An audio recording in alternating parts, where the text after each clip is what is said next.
We always love getting him on. Talk a little Auburn. He's with us now on the JohnstonRVCenter.com hotline. You can do a lot of things for Hoke. Follow him on Twitter @_J Hokanson and Auburn Live. Go join up right there, part of On3 Sports, AuburnLive.com. What's up, Hoke? How are you today? I'm good. Right when we started that, a call coming in, just like the whole you have your phone and your laptop, everything just goes berserk. So Was that? Do you think it was hot breaking news? You need to take the phone call. scam likely, unless they got some hot breaking news. When Hugh Freeze took the job over, if I had asked you, and I don't know if this is a question you even thought about, but if I'd ask you, Hope, give me an over-under on how many transfer portal guys that Hugh Freeze will want for this roster, where do you think you would have set the number? Oh, I'm not sure I would have gone 20. I mean, I probably would have said, 15, 12 to 15, I probably would have felt comfortable saying, but I'm not shocked at 20. But I probably would have gone 12 or 15, but I mean, 20, you're talking about basically a quarter of your roster. Yeah. In 1 year. So it's a massive undertaking, winter and spring. I thought they were going to get 6 to 8 in the spring, and they ended up with, I think, 7 or 8, right around there. A lot of them came in the winter. So a quarter of the roster turns over, probably a little more than maybe I thought, but nothing crazy. Not out of the realm of possibility from thinking about being in December and January. I mean, Deion Sanders is doing one thing out there, and that's an amazing number.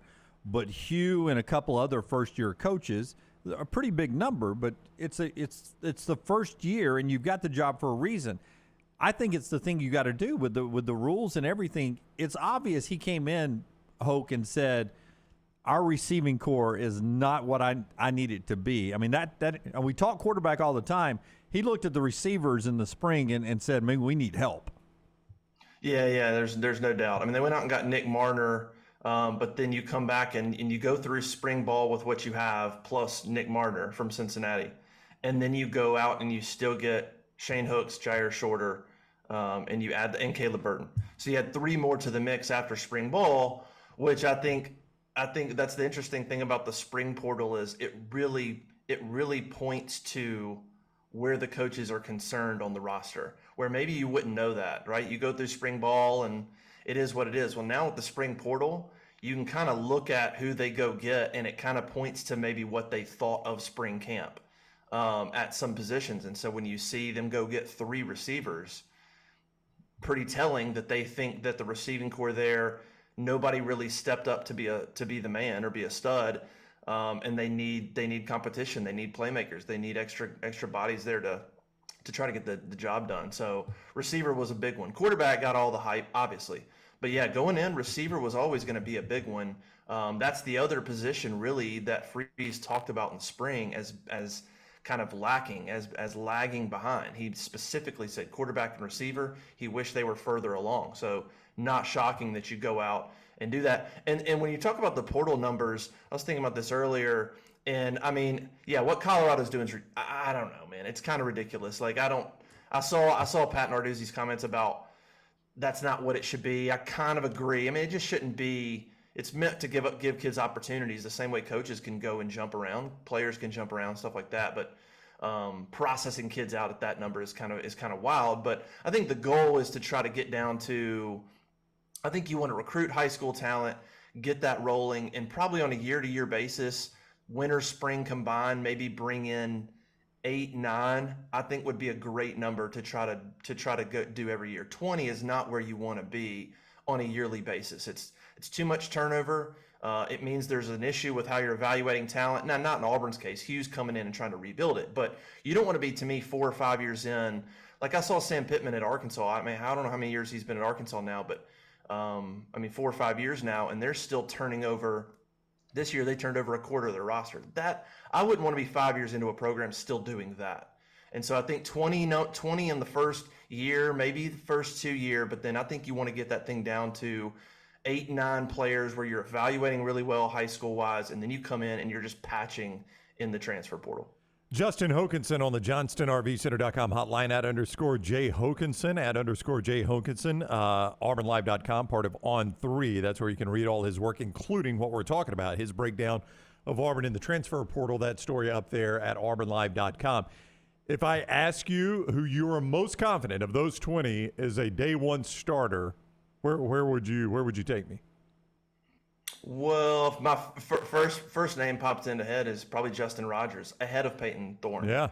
And I think Peyton Thorne will start, but I would go Justin Rogers because I think Justin Rogers might be the best player you got in the portal, and it's at a position where you don't have a lot of depth there at defensive tackle. So I would go Justin Rogers would be my first name to start. And then, Peyton Thorne, look, you go out and get a quarterback and sign him to an NIL deal and all that, you're expecting him to start. So Peyton Thorne would certainly be there. Larry Nixon's a guy that would pop up. I mean, all CUSA first team production at linebacker. We heard a little bit about linebackers. There's some bodies there, but I don't know that anybody really stepped up. That's a guy that you go get to I think to start. So that's another name that pops up. But yeah, I think Justin Rogers is a forgotten guy because it happened in the winter and it's a defensive tackle and it just wasn't an offensive position. And he's a guy that I think continuously is forgotten a little bit in this portal class, but could be really, really, really big player. You're talking about a top 30 player in high school, coming out of high school nationally. So I would go Justin Rogers would be the first name that pops up. You mentioned Peyton Thorne. That was a very quick deal with a local auto dealership there to get him in a vehicle and have him already promoting that. I mean, I'm assuming that was just the Auburn Collective at work, right? I would assume that, yeah. Yeah. Well, a lot of assumptions here, but I mean, that's the only thing you could assume. I mean, he had not been on campus a couple days before he's already got him a car deal. Yeah, that thing was sweet. Yeah. Good for him. Yeah, no, I've got no problem with it. I'm just saying that's the way the game has to be played now. What makes you think Hoke has a problem with it? I mean, I'm not saying he does. Because he's giving you one word reaction? No, I don't know how Hoke feels about it at all, but Hoke, I'm just saying. No, it's good. I just don't know the process. I know. It's like how quickly it goes from, a business, we're interested in you and NIL deals happening. And, it's a quick process. And I think that certainly speaks to, the recruitment of Peyton Thorne and obviously NIL being involved in these transfer kids. And so, yeah, when it happens that quick, it's pretty obvious. Do you think the perception, and I know it's only perception, so it means nothing, but because of the portal and Hugh Freeze, what he has done through that portal, that the perception of Auburn's wins this year has changed in the last few weeks nationally? Because Auburn Live is one of the top 2 or 3 on 3 sports properties across the country. So you guys are tied in around the country. Do you think the perception of the expectations of this team has changed in the last few weeks? I think it has with Auburn fans for sure, which, might be, I mean, I know that expectations nationally matter. If national pundits and things come out and say Auburn should win X number of games and they don't meet that, nationally there can be narratives talked about, positive or negative. And then there's what the Auburn fans expect, which is pretty important too. I think among the Auburn fan base, I think expectations have risen, yes. Not just because you got a quarterback that is a proven Power 5 quarterback that seems to have some real ability, but you look at it and you got some pretty good players at a number of positions. You got a bunch of guys that are probably going to start. You look at the rankings. I mean, Auburn's 2nd in the portal rankings or 5th in the portal rankings on 3, and so you're like, okay, you're looking at it going, they landed one of the best portal classes in the country. You got a quarterback. And so I think whatever you thought, you're now thinking better of this Auburn team. And you're looking at this team going, I think they should go win 8 games. I think if you polled most Auburn fans, I think the average would be 8 wins. I think most would say we should win 8 games. Realistic, not realistic, whatever. I mean, I think the schedule sets up for them to go do that. But yeah, I think expectations have risen. When you go increase the production the way they have, every single position group outside of the secondary, which they didn't sign anybody. In the secondary, the 2 players they lost quite literally produced 0 tackles in their careers at Auburn. So that's just an even. Every other position group, you had significant increase in production that you're bringing in versus production that's going out. And I think the transfer portal is a lot about that. High school, you can look at stars and you can look at, its potential and things like that. The portal's different. To me, the portal, you're just straight looking at how much production can I bring in? Because I want a guy that's going to start immediately or push to start immediately. And I want a guy that's proven. And you look at the production across the board. I mean, defensive line, edge position, they lost 16 total tackles. They gained over 400. Offensive line, they lost 1,600 snaps. They gained nearly 6,000 snaps. Receiver, they lost 260 yards receiving. They gained over 4,000 yards receiving and nearly 50 touchdowns. Linebacker, they lost 20 tackles. They gained nearly 200. I mean, it's like that across the board. The amount of production they gain, I think, not only makes the team better from a starter talent standpoint, but it creates a level of competition in there that they didn't have. All those guys that you processed out or that left or whatever, that's a quarter of your roster that I don't think really was pushing anybody to be better in camp, in the film room. I think those guys they just weren't really getting the job done. And so you got a quarter of your roster that's not really pushing somebody in front of them or not really a threat to be a starter. And you replace them with a bunch of guys who've done it in college football. Now they're stepping in on campus confident and saying, I've done it. I know I can do it, and I'm going to do it here. It changes the level of competition. It changes, to me, the whole culture when you start practicing going summer, fall camp. So it's not just bringing in good players, but it's raising that level of competition that I think can improve the whole team. Obviously, the situation around the suspensions is a delicate situation. I get that. And we don't even know the players. There are multiple suspensions that have been suspended indefinitely. We don't know how long it's going to be. Do you sense an uneasiness about this? And I know you guys aren't even around the coaches a lot, so this may be difficult to answer, Hoke, and I get that. But do you sense an uneasiness about this? Do people think it's just the process playing out? What is kind of the gut feel around the Auburn football program about this situation? Yeah, that's a hard one to answer. I mean, the statement was super vague. The statement didn't even say anybody, technically. Right. Now, we know Jarquez Hunter's involved, but the statement didn't name anybody, anything. So, I don't know. Plural. It was plural, which is what caught a lot. Yeah. Two things. Number one, it came from the school, which elevates the seriousness of the matter. Yep. And number two, it had multiple suspensions, and I think that's what caught everybody's attention. Yeah, I don't know about uneasiness. We spoke to Hugh Freeze at an alumni event. What's interesting is we spoke to him right before that statement came out, and we didn't really know the depth, and so we didn't ask him about. It was just there wasn't really anything to ask him about at that point, and I didn't necessarily sense anything in him, but I don't know. I mean, it's a weird situation when you have the public affairs come out and release a statement involving athletes, like you said. So I don't know about uneasiness.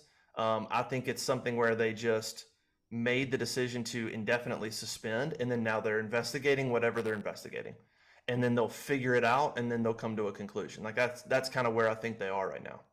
The best of the alumni events so far, that the best information I've gotten from any of that is John Cohen talking about improvements maybe at Jordan-Hare Stadium or other things, in Bruce Pearl's conversation about his desire to have his own practice facility, but also not going to really force the issue anymore because he likes the contributions to the NIL more than a practice facility. Yeah. Listen, I'm torn when I'm at Jordan-Hare Stadium because that north end zone, that scoreboard that side of the stadium still looks exactly like my first time ever at Jordan-Hare Stadium in 1988. Yep. So, if you like Wrigley Field and Fenway Park and something like that, it's okay, to have that there. So that doesn't bother me. But I understand maybe suites one day, other things, maybe a little bit more seating. I don't know. How big of a priority do you think it is with Auburn fans to change the way that side of the stadium looks for Jordan-Hare Stadium? It doesn't bother me. Does it bother you that the Birmingham News is the main sponsor on that scoreboard and they don't even print a paper anymore? I think it was Post-Herald at one point. Oh, was it? Okay. Yeah, neither one of them print a paper anymore. The only thing I don't like, and I don't want to give up that scoreboard for it, is I do have to turn always that way if the play's going that way to see a replay up on the big screen. But is there a big do Auburn people feel like they need to change the way that looks? Because there's something iconic about that look to me. I think it's getting there. I mean, I think it's one of those things where every year that goes by, I think fans are more like, what are we doing on that side? It gets talked about more and more every year, and then nothing happens. And so more and more people are aware, nothing happens. And so now there's more of an itch to change it. Certainly the way the other end, that video board and even the press building, which is nice and new, it just creates a nice end to that stadium. It makes, to me, the other end look even worse, because it's so empty, and that scoreboard literally hasn't been changed in forever.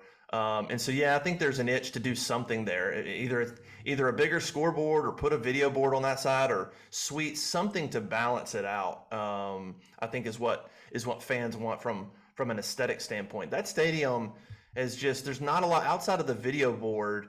Not a ton of things have been done over the last 20 years to really keep it up to date. I remember, people that weren't Auburn fans going to that stadium 20 years ago, and I'd be around them, and I specifically remember people saying that it's the most beautiful stadium in the SEC and this and that. Well, really nothing's changed. I mean, you bricked up a little bit, you added a big video board, and so I think it's time to do something on that end. And I think there's enough building attention and pressure and fans going, hey, let's do something to try to.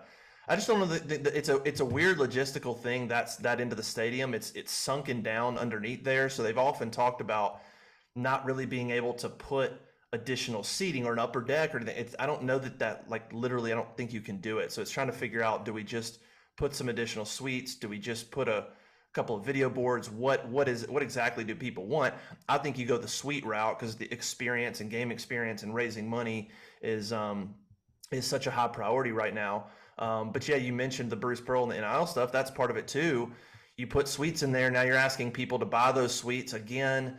Now you're talking about buy here, and then that money doesn't now necessarily go to NIL. So if you put in suites and then you want people to fill those suites up, now that's less money potentially to your collective. So like the collective adds to me a whole nother degree of when you're thinking about facilities and what you do. It adds a whole nother layer of what you do, both from Bruce Pearl basically doing a 180 and saying, guys, I got to make a choice.